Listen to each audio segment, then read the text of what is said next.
Aujourd'hui, en 2020, près de 3 millions de Ouïghours sont détenus dans des camps politiques d'endoctrinement, comme le Parti communiste chinois les appelle.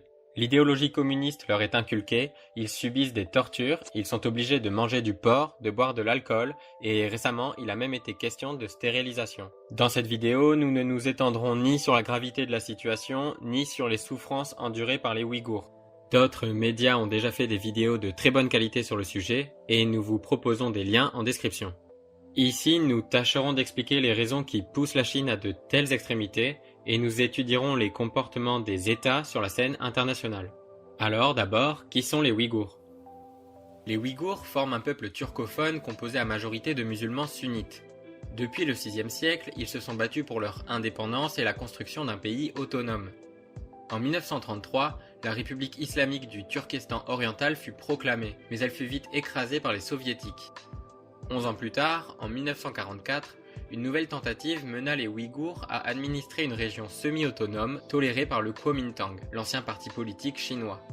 Mais l'expérience prit fin en 1949. C'est à cette date que ce que l'on peut nommer l'Ouïghouristan est passé sous domination communiste chinoise. Et c'est toujours le cas depuis, malgré quelques soulèvements très durement étouffés par le Parti communiste chinois, notamment en 1997 à Gulja. La diaspora des Ouïghours s'étend principalement sur 5 pays. Ils sont plus de 20 000 en Turquie, 50 000 au Kyrgyzstan, 60 000 en Ouzbékistan, 250 000 au Kazakhstan, et en Chine, tout dépend à qui l'on se fie. Le Parti communiste chinois estime leur nombre à 12 millions, mais ils seraient en réalité plus proches des 25 millions.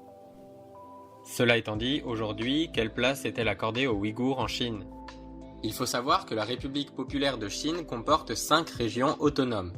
Le Guangxi, la Mongolie intérieure, le Ningxia, la région autonome du Tibet et enfin la région autonome ouïghour de Xinjiang. Ce système territorial existe depuis 1947. Il est inspiré du système territorial soviétique. Théoriquement, la constitution actuelle leur donne une certaine indépendance financière, économique et administrative. La région autonome ouïghour du Xinjiang s'étend sur 1 660 000 km² et occupe un sixième du territoire chinois. On y compte plus de 30 millions d'habitants.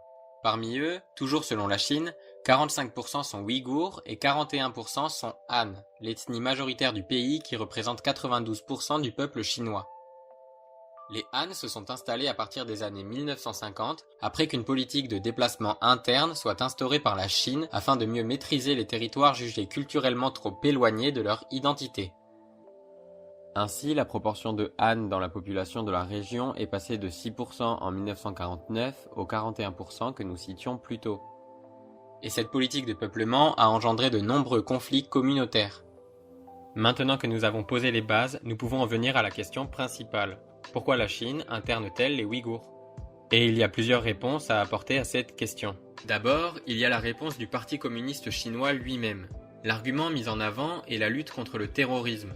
En effet, Al-Qaïda, par exemple, avait profité des tensions ethniques ayant lieu au Xinjiang pour enrôler des Ouïghours dans leur camp, et quelques attentats terroristes ont bien eu lieu dans le territoire. Le fait est qu'il existe bien dans le Xinjiang de modestes organisations terroristes qui prêchent un islam ultra-radical. De plus, selon le Parti communiste chinois, 300 Ouïghours ont rejoint l'État islamique, mais des observateurs indépendants affirment que le nombre exact se situe autour de 100. Il faut également observer que le Parti communiste chinois considère comme terrorisme toute forme de critique du régime et toutes les actions politiques appelant à l'indépendance ou à une autonomie réelle dans la région. Mais il y a d'autres raisons que la Chine préfère ne pas avouer clairement.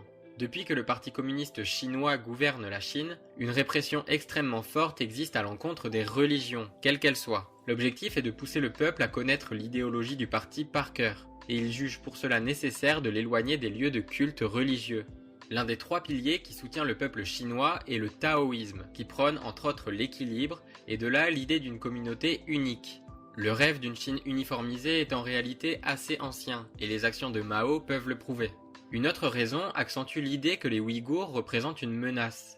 Comme nous l'avons vu, c'est un peuple qui a déjà expérimenté l'indépendance. Beaucoup d'entre eux ne se sentent pas chinois et des mouvements séparatistes ponctuent leur histoire depuis 1949. Alors, ces camps constituent un moyen, pour le Parti communiste chinois, d'avorter toute revendication indépendantiste.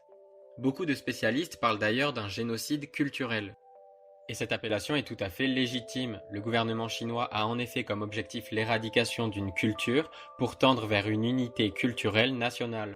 Alors, entre autres, les détenus sont fréquemment forcés de réciter des textes de propagande, et certains témoignages nous ont appris que des journaux personnels devaient être rédigés pour être analysés par les geôliers afin d'évaluer l'évolution psychologique des détenus. Mais même si l'on s'affranchissait de toute morale, même si l'on tentait d'être aussi pragmatique que le gouvernement chinois, cette action semble irraisonnable. À terme, en fait, les conséquences pourraient être désastreuses.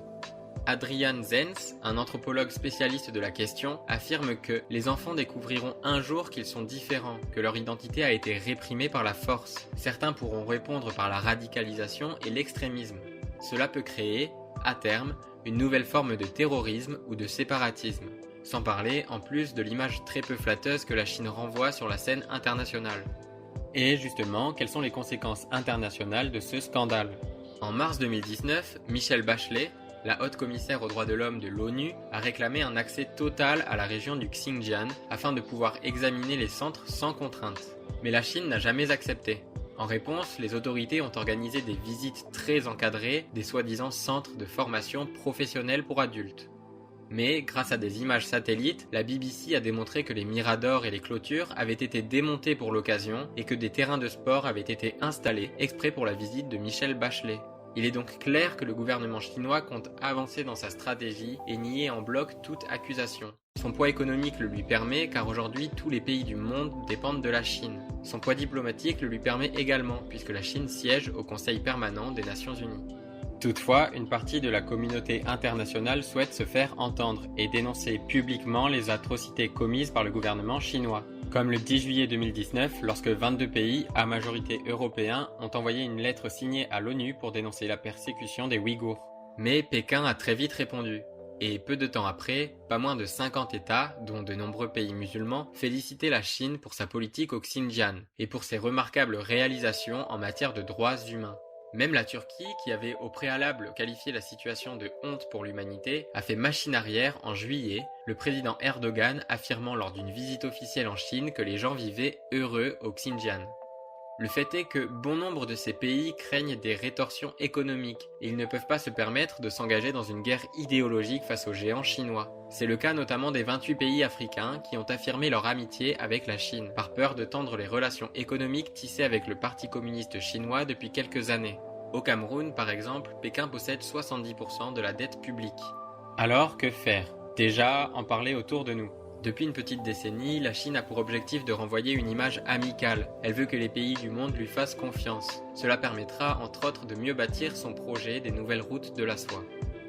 Alors, la pression internationale pourrait être un moyen efficace afin de convaincre la Chine de respecter les droits humains fondamentaux. Certains militants prônent le boycott et, à une plus petite échelle, des pétitions sont signées. Une pétition change.org, qui a déjà obtenu plus d'1 million de signatures, est présente en description. Et si vous voulez en apprendre plus sur le sujet, on vous a aussi mis un reportage de Arte qui explique très bien les atrocités subies dans les camps.